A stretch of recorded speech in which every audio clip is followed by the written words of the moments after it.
Guys, welcome back to Medical Coding with Blue. Today's episode is all about how to go from HCC or risk adjustment coding to regular clinic coding. How to make that transition.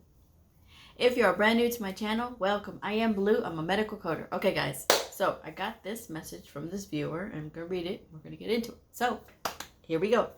So the viewer says, "Hi Blue, hope you're doing great. Can you please recommend where or what I should do if I want to look at jobs in some other coding field other than HCC, hierarchical condition category coding, which is essentially just diagnosis coding?" Now, before you get excited, yes, there are these jobs out there. However, they do require you to have a strong knowledge of pathophysiology, which is study of disease, right? You got to really have a good grasp of that. But a lot of people don't push that, okay? It's all about, oh, we can teach you HCC.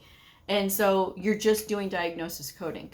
It's bad because it's just diagnosis coding. There is no evaluation and management. There's no minor procedures, no major procedures. So it gets very redundant very quickly. And so because it gets very redundant very quickly, a lot of people get bored with it, you know, and they get a false sense of like, I'm a really good coder because I do HCC. But it doesn't mean that you know evaluation and management, doesn't mean you know minor procedures or major procedures, which is where you lose a lot of opportunity, because if you do HCC too long, which I'll talk about here in a minute, it can cost you. I'm just saying. So they go on to say, "It's been a while since I worked in HCC, but with its uncertainty, I'm thinking of exploring some other fields of coding.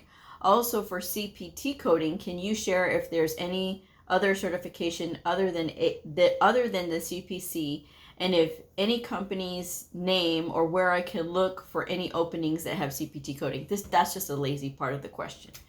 If you are going to be looking for a job, it's not going to be me that's going to tell you where to go.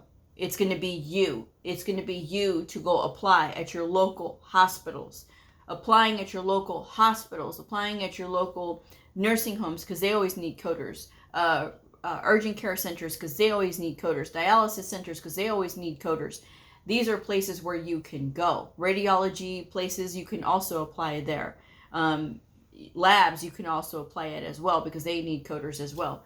But with labs, sometimes it gets to be a little bit, the coding gets to be a little bit the same thing. It's very redundant as well. But with that said, the thing about it is, I cannot give you direction on where to go. I don't even know where this person lives. Okay? So you are going to have to look that up. Do I recommend that you reach out to these companies that are always posting on LinkedIn, "Oh, we're searching for outpatient coders"? Absolutely not. Because these are headhunters. A lot of times they're headhunters and people who are paid to go out and look for candidates for these organizations that they're asking for very specific unicorn level medical coders that have thousands of years of experience and in so many different specialties. Because sometimes somebody can have years of experience in just one specialty, and that's it. That's all they've ever done. And so if that happens, they don't usually branch out and do research about different specialties and things like that. So their knowledge becomes very limited. Okay. The name of the game when you are a medical coder is to not limit yourself. That is the name of the game. And so they said that they've been in HCC a while. I have told people in the past that if you're going to start off in any of these jobs in medical coding, HCC is or risk adjustment is one of the ones that you should spend a very limited time in. And the reason that I recommend very limited is because there's a lot of things that you can learn in 6 months of being an HCC coder. It will expose you to the electronic health record. It will expose you to reading actual documents, medical documents that you can learn to code from. You will be learning to abstract, which means pull out diagnosis codes instead of just checking to make sure that, oh yes, these are okay, and then you just move on. So that helps with that. You get exposure to the electronic health record. So if you're working in Epic or Cerner or eClinicalWorks, these are all great fillers for your resume, right? You're able to say that you did this. but you want to keep it to a very shortened time, like no more than 6 months. I recommend no more than 6 months, because this way you still, if you've just got your certification, you're not going to forget everything in 6 months. However, I hope that you would be continuing to study CPT coding. And a lot of people will get very excited because they just got their first job in coding, and so they're doing this HCC position, and they say, well, I don't need to study all of that because I already have my job. But then months later, and sometimes years later for some people, they're like, I'm so bored. I do the same thing all the time, and I'm really tired of it. I want to move on. I want to, level up. I want to keep doing all of these things. And so sometimes they spend years in HCC, and guess what? There's some employers, because I've seen the job listings, okay? If you don't actively look up job listings, you have nothing to say to me, okay? I look up job listings because it's part of what I do as a YouTube content creator for medical coding, is to look up what the industry is calling for. And I have seen some job ads that say, if your only experience has been in HCC or risk adjustment, this does not count as experience. That's for some organizations, okay? Some, not all, some, okay? Some will tell you that.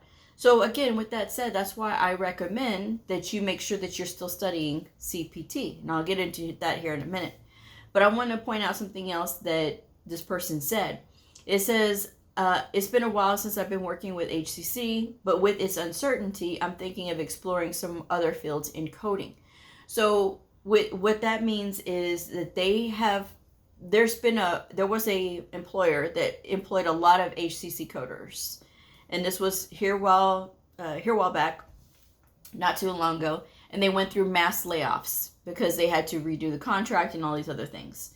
And so because of that, a lot of people lost their job. They came here, they were panicking. I did an episode about that, what to do when you're laid off. And that's all the experience that they had, And so that's what she's saying. So maybe a lot of the things that the HCC jobs that she's getting, it's a contract and it only lasts for so long. And then that's it. Once the work is all complete, the contract is over, and then they go on to the next thing. So there's not a whole lot of stability there. Now, HCC is meant for statistics. It's meant for statistical tracking. And so that's what a lot of that is. And, Medicare was the one who started it. Medicare was the one who said, well, if we can gather up this information about these patients that we're treating, it can help us to better plan for the future, how much it's going to cost to take care of these patients. And if they are, and other insurers started getting on board with this and said, okay, well, there's more data that we can collect with what we gather, and it can help us to know, well, if a person has diabetes, there's a good chance that they could have also high cholesterol. And so if they have high cholesterol, for example, this is just for an example, okay?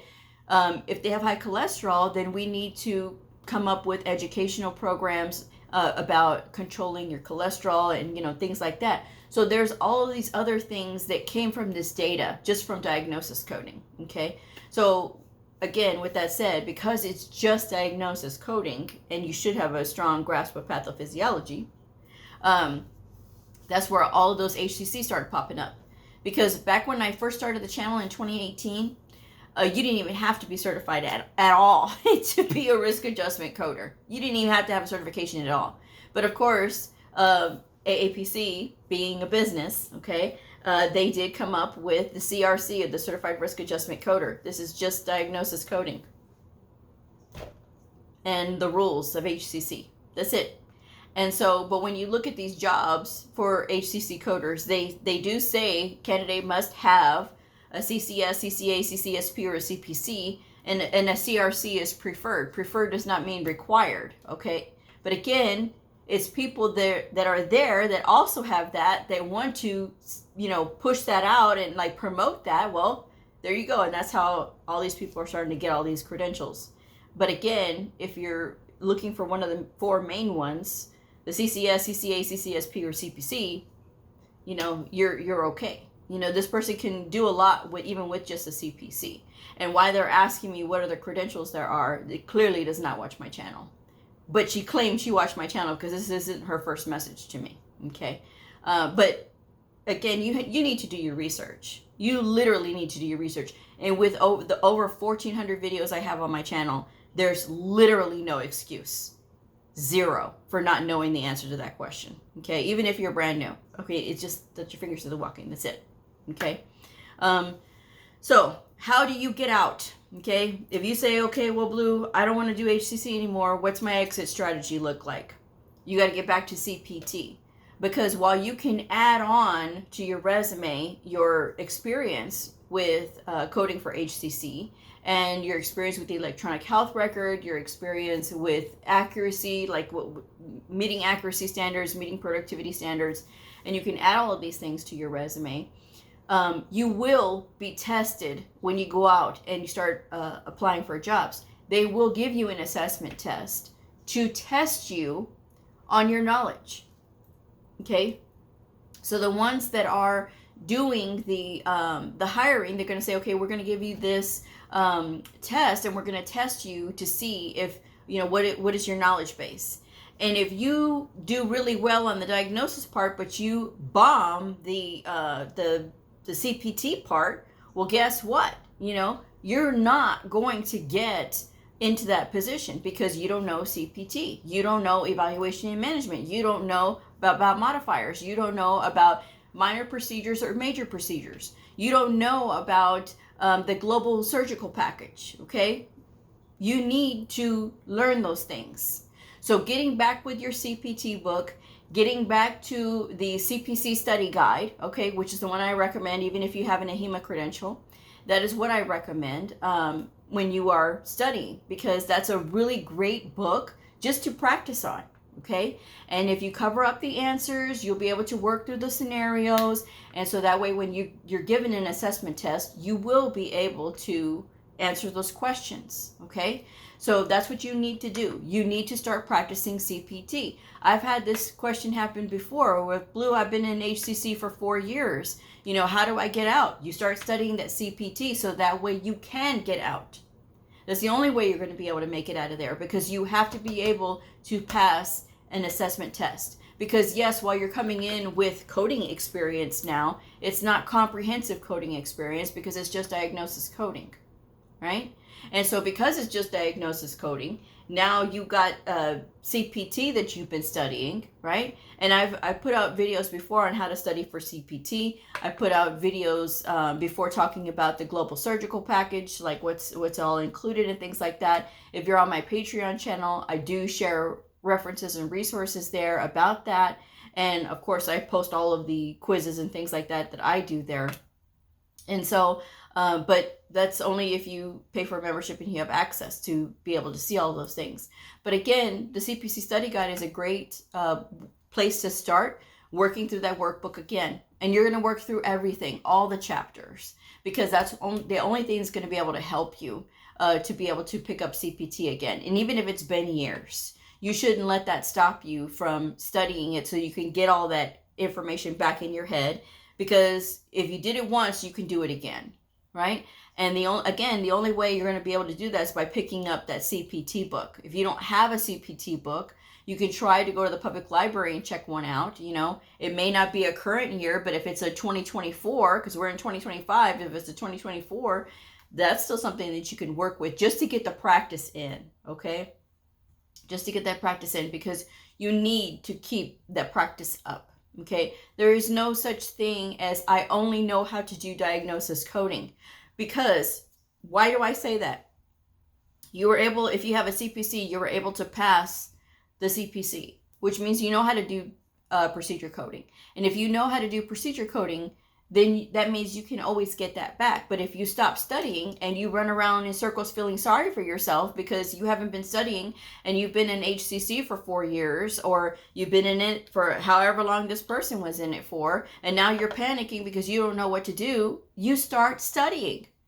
I tell you guys to study, right? And that means actually getting the workbook, picking up the workbook, going through the CPT manual and looking up those codes and things like that. That's how you practice. There's no other way for me to explain it other than that. It's literally open up the book to chapter 1 and start working through chapter 1.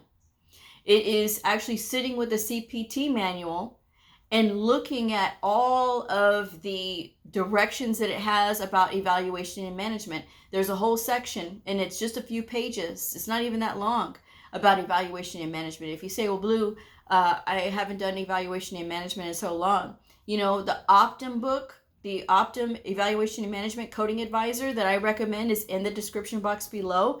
You can find that on Amazon. You can go directly to the Optum Coding website, optumcoding.com. This is not an ad for them, but if you go directly to their website, you can be able to order that, the Evaluation and Management Coding Advisor, and it's a workbook that you can work through.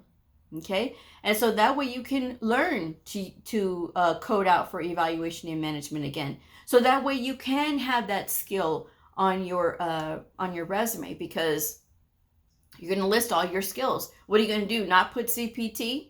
That's not going to work if you're out there applying for clinic jobs. You know, you have to know evaluation and management. You have to know about modifiers. You have to know about the difference between major procedures and minor procedures. Okay, you have procedures that have a 0-day global period, or a 10-day global period, or a 90-day global period. You've got to know about the differences with all of those and what all constitutes a global period, right? And so when you do that, that's when you're going to be ready and you're going to be out there. But you will not get there if you're standing around not doing anything and just sort of relying on, oh, well, I have HCC experience. Okay, so what does your CPT experience look like? So that way, when you are out there and you're ready to go and you're ready to apply for these jobs, you will be able to say, I've been in HCC. I've enjoyed my time there. I've learned incredible amounts about pathophysiology. I have maintained my studies with CPT, and I'm ready to try something new. Okay, you always want to talk positively about your experience, even though you were just diagnosed as coding. You never want to say, well, I was just diagnosed as coding, and now I'm looking forward to getting an entry-level training job that can help me to learn CPT. I wouldn't hire you. I wouldn't. Because what does that say? It says you want somebody to hand feed you help. When in coding, it's about teaching yourself. It's about learning on your own. That's what it's about. And being resourceful. And on my channel, I give y'all plenty of resources, okay, to help you. And I talk about how to study and things like that. You look back on my videos, you'll see that I've done it for ICD-10-CM and CPT, you know, so, and ICD-10-PCS. So those are things that you guys should know, okay? When you're getting into this, and don't limit yourself to an HCC position. And if you do get into an HCC position, keep it short. Relish the experience, but don't be there for longer than 6 months, because it gets, as you stay there longer, it's going to get harder for you. And especially because a lot of you stop studying. 99.999% of you will stop studying. And you will not get into it until something happens and you end up getting laid off, or you want to go to a different job or something, and you end up needing to go someplace else. But you're going to limit yourself, because if you're only with HCC and you don't practice the ICD-10-CM codes, that's a problem. I mean, the CPT codes, that's a problem. And HCPCS, at least understanding what HCPCS are. You know, HCPCS are for the medicines and things like that are, given and things like that. And it's also for the durable medical equipment and the bandages and things like that. Certain government insurances like Medicare, they have their procedures for the colonoscopies in there, for the high-risk colonoscopy and for your standard screening. And so, again, these are things that it doesn't mean just because you work in HCC that you don't have to know all these things. You do. That's how you start your exit strategy. That's how you get ready to start applying for other jobs. If you're in an HCC position right now and you feel like this is getting very repetitive, I need to move on and do something else, you need to pick up your CPT book, you need to pick up the CPC study guide, and you need to start practicing.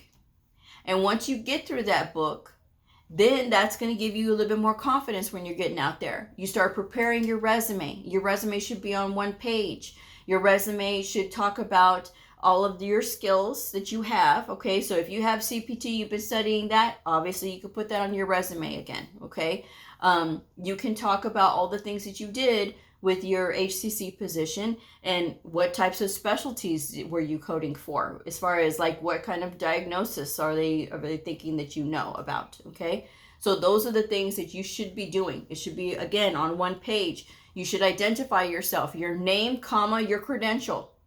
Okay, your name, comma, your credential. I don't want to have to sit here and do an Easter egg hunt on your resume looking for what credential do you have.